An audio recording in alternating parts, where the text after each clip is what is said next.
عشرہ ذی الحج، عید الاضحیٰ اور قربانی۔ فضائل عشرہ ذی الحج۔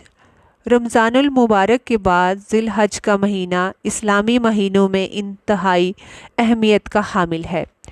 یہ مہینہ حرمت والے مہینوں میں سے ایک ہے۔ ذی الحج کا پہلا عشرہ نیکیوں اور اجر و ثواب کے اعتبار سے عام دنوں کے مقابلے میں بہت اہم ہے، جس کی فضیلت قرآن کریم اور احادیث سے ثابت ہے۔ قرآن مجید میں اللہ تعالیٰ نے ان کی قسم کھائی ہے۔ سورۃ الفجر میں ہے، آیت نمبر 1 اور 2 میں، قسم ہے فجر کی اور 10 راتوں کی۔ اکثر مفسرین کے نزدیک یہاں مراد ذی الحج کی ابتدائی 10 راتیں ہیں۔ اللہ تعالیٰ نے ان 10 دنوں میں اپنے ذکر کا خاص حکم دیا ہے۔ اللہ تعالیٰ فرماتے ہیں سورۃ الحج آیت 28 میں، اور معلوم دنوں میں اللہ تعالیٰ کا نام یاد کرو۔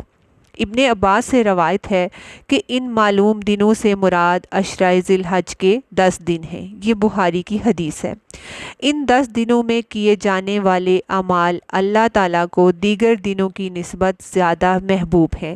نبی صلی اللہ علیہ وآلہ وسلم نے فرمایا، کسی بھی دن کیا ہوا عمل اللہ تعالیٰ کو ان 10 دنوں میں کیے ہوئے عمل سے زیادہ محبوب نہیں۔ صحابہ نے پوچھا، اے اللہ کے رسول، جہاد فی سبیل اللہ بھی نہیں؟ آپ نے فرمایا، جہاد فی سبیل اللہ بھی نہیں، ہاں مگر وہ شخص جو اپنی جان و مال کے ساتھ نکلے اور کچھ واپس لے کر نہ آئے۔ ان دنوں میں سے 9واں دن عرفہ کا ہے۔ یہ وہ عظیم دن ہے جس کے بارے میں رسول اللہ صلی اللہ علیہ وآلہ وسلم نے فرمایا، کوئی دن ایسا نہیں جس میں اللہ تعالیٰ عرفات کے دن سے زیادہ لوگوں کو جہنم سے آزاد کرتا ہو۔ یہ مسلم کی روایت ہے۔ اس کا آخری اور 10واں دن یوم النحر یعنی قربانی کا دن ہے، جس کے بارے میں رسول اللہ صلی اللہ علیہ وآلہ وسلم نے فرمایا، اللہ کے نزدیک سب سے فضیلت والے دن یوم النحر قربانی کا دن اور یوم القر 11 ذی الحج قیام منی ہیں۔ عشرہ ذی الحج میں کرنے کے کام کیا ہیں؟ عشرہ ذی الحج اہل ایمان کے لیے نیکیاں کرنے اور اجر و ثواب حاصل کرنے کا بہترین موقع ہے۔ حج کے علاوہ درج ذیل اعمال کا اہتمام کرنا خاص اجر حاصل کرنے کا ذریعہ ہے۔ پہلے کیا ہے؟ ذکر الہی۔ عبداللہ ابن عمر سے روایت ہے کہ نبی صلی اللہ علیہ وآلہ وسلم نے فرمایا، کوئی دن اللہ کے ہاں ان 10 دنوں سے زیادہ عظمت والا نہیں، اور نہ ہی کسی دن کا عمل اللہ تعالیٰ کو ان 10 دنوں کے عمل سے زیادہ محبوب ہے۔ بس تم ان 10 دنوں میں کثرت سے تحلیل، لا الہ الا اللہ، تکبیر، اللہ اکبر اور تحمید الحمدللہ کہو۔ امام بخاری نے بیان کیا ہے کہ ان 10 دنوں میں ابن عمر اور ابو ہریرہ رضی اللہ تعالیٰ عنہ تکبیر پکارتے ہوئے بازار نکلتے اور لوگ بھی ان کے ساتھ تکبیرات کہنا شروع کر دیتے۔ یہ بخاری کی روایت ہے۔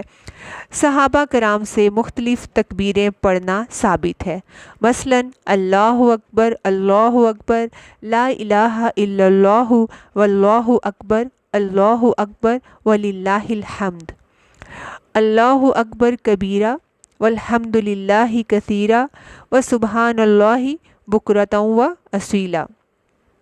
پھر اس کے بعد روزہ۔ 9 ذی الحج کو روزہ رکھنا باعث ثواب ہے۔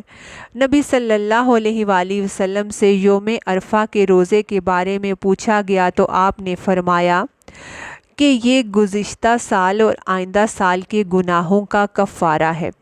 ایک اور روایت سے پتہ چلتا ہے کہ رسول اللہ صلی اللہ علیہ وآلہ وسلم 9 ذی الحج، یوم عاشوراء اور ہر ماہ میں سے 3 دن روزہ رکھتے تھے، اور یہ کہ حاجی جو ہیں وہ میدان عرفات میں یہ روزہ نہیں رکھتے۔ پھر عید الاضحیٰ ہے۔ عید الاضحیٰ یا بقر عید مسلمانوں کا تہوار ہے۔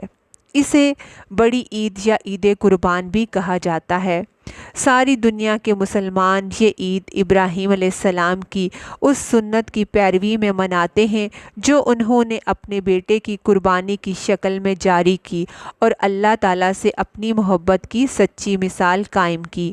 یہ عید 10 ذی الحج کو منائی جاتی ہے اور 13 ذی الحج تک قربانی کی جا سکتی ہے۔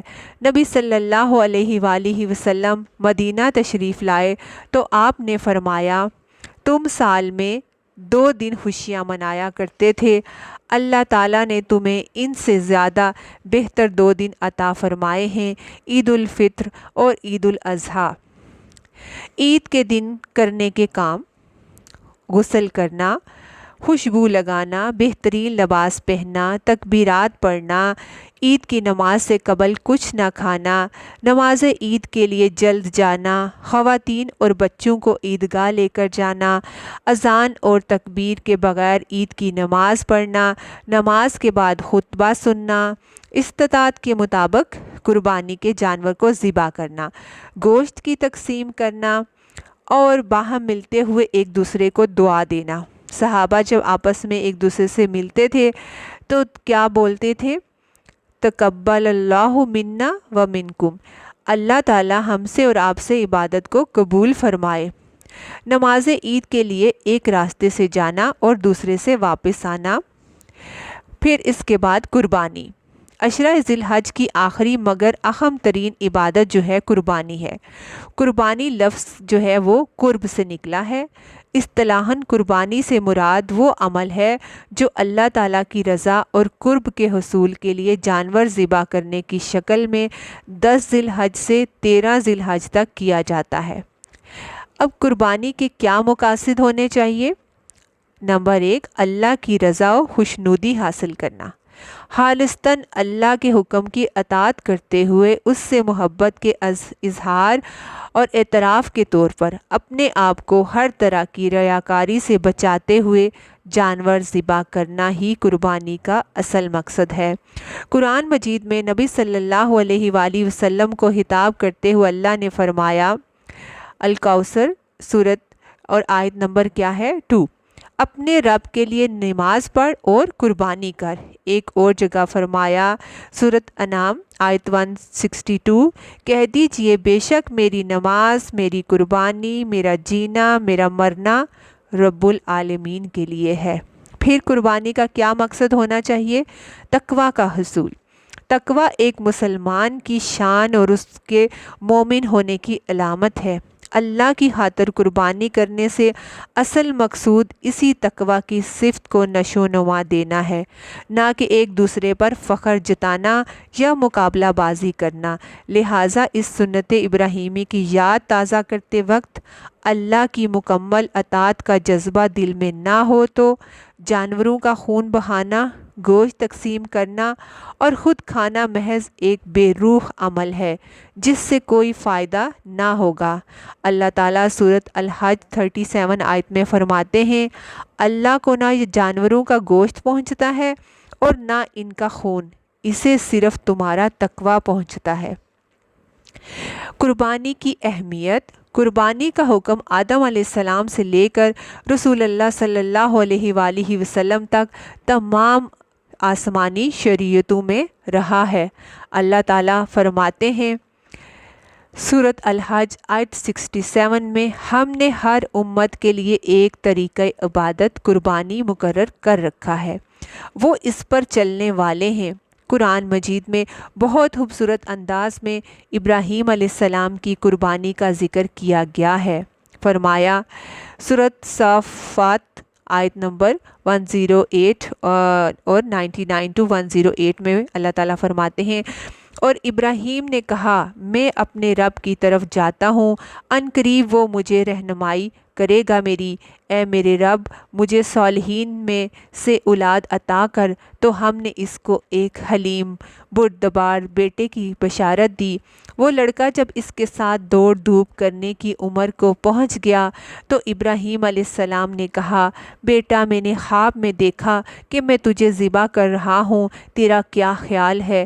اس نے کہا، اے میرے ابا جان، جو آپ کو حکم دیا گیا ہے کر ڈالیے، آپ انشاءاللہ مجھے صابروں میں سے پائیں گے۔ تو جب ان دونوں نے اطاعت کی اور اس نے اسماعیل کو ماتھے کے بل گرا دیا اور ہم نے ندا دی، اے ابراہیم تو نے خواب سچ کر دکھایا، بے شک ہم نیکی کرنے والوں کو ایسی ہی جزا دیتے ہیں۔ بے شک البتہ یہ ایک بہت واضح امتحان تھا اور ہم نے ایک بڑی قربانی کے ذریعے اس کا فدیہ دیا اور ہم نے بعد والوں میں اس کا ذکر خیر قائم کر دیا۔ یہ ہے ابراہیم علیہ السلام اور اسماعیل علیہ السلام کے کردار میں تسلیم و رضا کا وہ بے مثال نمونہ جو بارگاہ الہی میں اس قدر مقبول ہوا کہ رہتی دنیا تک اللہ تعالیٰ نے اس سنت کو جاری کر دیا۔ یہ نہ صرف ابراہیم خلیل اللہ کی سنت ہے بلکہ نبی صلی اللہ علیہ وآلہ وسلم نے عید الاضحیٰ کے موقع پر قربانی کو اپنی سنت قرار دیا۔ آپ صلی اللہ علیہ وآلہ وسلم نے فرمایا، بے شک اس دن ہم پہلا کام یہ کرتے ہیں کہ نماز ادا کرتے ہیں، پھر واپس پلٹتے ہیں اور قربانی کرتے ہیں۔ جس شخص نے ایسا کیا اس نے ہماری سنت کو پا لیا۔ ایک اور روایت میں ہے، نبی صلی اللہ علیہ وآلہ وسلم نے نماز عید کے بعد قربانی کرنے کو اہل اسلام کی سنت قرار دیتے ہوئے فرمایا، جس نے نماز عید سے پہلے ذبح کیا تو اس نے اپنے لیے ذبح کیا، اور جس نے نماز عید کے بعد ذبح کیا اس کی قربانی مکمل ہوگی اور اس نے مسلمانوں کی سنت کو پا لیا۔ نبی صلی اللہ علیہ وآلہ وسلم نے ہمیشہ اس سنت ابراہیمی پر عمل کیا۔ نبی صلی اللہ علیہ وآلہ وسلم نے خود بھی قربانی کی اور امت کو بھی اس کی تلقین فرمائی۔ استطاعت کے باوجود قربانی نہ کرنے والے لوگوں کے بارے میں نبی صلی اللہ علیہ وآلہ وسلم نے فرمایا، جو وسعت کے باوجود قربانی نہ کرے وہ ہماری عیدگاہ کے قریب نہ آئے۔ صحابہ کرام بھی اتباع رسول میں قربانی کا اہتمام کیا کرتے تھے۔ حکمت قربانی کیا ہے؟ اللہ تعالیٰ نے ابراہیم علیہ السلام کے جذبہ اظہار و قربانی اور مکمل سپردگی کو بے پناہ پسند کیا۔ ان کو محسن اور خلیل اللہ کا لقب دیا اور ان کے نام کو رہتی دنیا تک جاری کر دیا۔ لہٰذا تمام مسلمانوں کو ہر نماز میں نبی صلی اللہ علیہ وآلہ وسلم کے ساتھ ابراہیم علیہ السلام پر بھی درود بھیجنے کے لیے بولا اور ان کی سنت کو قائم رکھتے ہوئے ہر سال قربانی کرنے کے لیے کہا۔ اللہ تعالیٰ اپنے بندوں سے بھی ایسی ہی مکمل اطاعت اور وفاداری چاہتے ہیں جیسے کہ ابراہیم علیہ السلام نے کی۔ جب اللہ تعالیٰ کا حکم آ جائے تو بغیر کسی پس و پیش کے عمل کرنا چاہیے۔ یہی حکمت قربانی کرنے کے پیچھے موجود ہے۔ چنانچہ دنیا بھر کے مسلمان قربانی کی اس سنت پر عمل کرتے ہوئے اللہ تعالیٰ سے عہد کرتے ہیں کہ اے رب العالمین، ہم تیرے اطاعت گزار بندے ہیں، جب تیرا حکم ہوگا تو ہم دین اسلام کی خاطر کسی بھی قربانی سے دریغ نہیں کریں گے۔ احکام جو ہے قربانی کیا ہیں؟ قربانی کی نیت کے ساتھ جانور ذبح کرنا ضروری ہے۔ قربانی کا جانور نماز عید کے بعد ذبح کرنا ضروری ہے۔ اور جب ایک دفعہ نبی صلی اللہ علیہ وآلہ وسلم نماز پڑھا چکے تو دیکھا کہ ایک بکری ذبح کی ہوئی ہے۔ آپ نے فرمایا، جس نے نماز سے پہلے ذبح کیا وہ اس کے بدلے میں دوسری بکری ذبح کرے، اور جس نے ذبح نہیں کیا وہ بسم اللہ پڑھ کر ذبح کرے۔ بکرا، دمبا، بھیڑ وغیرہ کی قربانی ایک ہی شخص کر سکتا ہے، لیکن گائے کی قربانی میں 7 افراد اور اونٹ کی قربانی میں 10 افراد بھی شریک ہو سکتے ہیں۔ قربانی کرنے والا ذی الحج کا چاند دیکھنے کے بعد بالوں اور ناخنوں کو نہ کاٹے، یہ صحیح مسلم کی روایت ہے۔ مسافر بھی قربانی کر سکتا ہے، سب گھر والوں کی طرف سے ایک قربانی کرنا بھی کافی ہے۔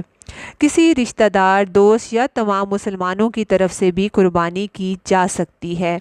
جو لوگ فوت ہو گئے ہیں ان کی طرف سے بھی قربانی کی جا سکتی ہے۔ کسی رشتہ دار، دوست یا اجتماعی قربانیوں کا اہتمام کرنے والے اداروں کے ذریعے قربانی کروانا بھی درست ہے۔ قربانی کے جانور کی رقم کسی بھی دوسرے کام میں دینے سے قربانی کا حق ادا نہ ہوگا، خواہ وہ پیسہ کتنے ہی نیک، رفاہی یا صدقہ و خیرات کے کاموں میں دیا جائے۔ قربانی کے جانور کے لیے جو شرائط ہیں، نبی صلی اللہ علیہ وآلہ وسلم نے امت کو قربانی کے لیے 2 دانت کا جانور ذبح کرنے کی تلقین فرمائی۔ جابر رضی اللہ تعالیٰ عنہ سے روایت ہے، نبی صلی اللہ علیہ وآلہ وسلم نے فرمایا، قربانی میں ذبح نہ کرو مگر جو ہے ایسا جانور جو 1 برس کا ہو، دوسرے میں لگا ہو۔ البتہ جب تم کو ایسا جانور نہ ملے تو دمبا جو ہے، دمبے کا وہ بچہ جو 1 سال کا ہو، ذبح کرو۔ یہ اجازت صرف دمبے کے بچے کے لیے ہے، بکری کے بچے کے لیے نہیں۔ حصی اور غیر حصی دونوں قسم کے جانوروں کی قربانی کرنا سنت سے ثابت ہے، اور اس کے علاوہ عیب والے جو جانور ہیں ان کی قربانی کرنا جائز نہیں، جیسے 1 آنکھ ہونا، بیمار ہونا، لنگڑا پن نمایاں ہونا، ہڈیوں میں گودا نہ ہونا، کانوں کا آگے پیچھے لمبائی یا چوڑائی سے کٹ کر لٹک جانا یا کانوں میں سوراخ ہونا۔ جانور میں ان عیوب سے پاک ہونا ضروری ہے۔ ذبح کے کیا احکامات ہیں؟ قربانی کے جانور کو عمدہ اور اچھے طریقے سے ذبح کیا جائے۔ ذبح کرتے وقت جانور کو قبلہ رخ کر لینا مستحب ہے۔ ذبح کرتے وقت چھری کی دھار تیز ہونی چاہیے۔ قربانی کرتے وقت کی دعا بسم اللہ واللہ اکبر، اللہ کے نام کے ساتھ ذبح کرتا ہوں، اللہ بہت بڑا ہے۔ خود ذبح کرنا افضل ہے، لیکن کسی دوسرے سے کروانے میں بھی کوئی حرج نہیں۔ مسلمان عورت بھی قربانی کا جانور ذبح کر سکتی ہے، یہ صحیح بخاری کی روایت ہے۔ ذبح کرنے والے قصاب کو قربانی کے جانور میں سے کوئی چیز بطور مزدوری دینا جائز نہیں۔ قربانی کے گوشت کی تقسیم۔ قربانی کا گوشت خود کھانا اور ضرورت مندوں کو دینا قرآن پاک سے ثابت ہے۔ اللہ تعالیٰ سورۃ الحج 36 آیت میں فرماتے ہیں، پس اس میں سے خود بھی کھاؤ اور ان کو بھی کھلاؤ جو قناعت کیے بیٹھے ہیں، اور ان کو بھی جو اپنی حاجت پیش کریں۔ آپ صلی اللہ علیہ وآلہ وسلم نے فرمایا، کھاؤ، ذخیرہ کرو اور خیرات کرو۔ چنانچہ قربانی کا گوشت خود استعمال کرنے کے ساتھ ساتھ غریبوں اور رشتہ داروں کو بھی دیا جا سکتا ہے۔ کنبہ بڑا ہونے کی صورت میں پورا گوشت خود بھی استعمال کیا جا سکتا ہے۔ خود اور عزیز و اقارب صاحب استطاعت ہوں تو قربانی کا تمام گوشت غریبوں میں بھی تقسیم کیا جا سکتا ہے۔ قربانی کی کھال ذاتی استعمال کے لیے بھی رکھی جا سکتی ہے اور صدقہ جاریہ کے کسی کام میں بھی دی جا سکتی ہے۔ اور یہ ذی الحج اور عید سے متعلق احکامات تھے، قربانی سے متعلق احکامات تھے۔ اللہ تعالی ہمیں سمجھ عمل کی توفیق دے۔ السلام علیکم ورحمۃ اللہ وبرکاتہ۔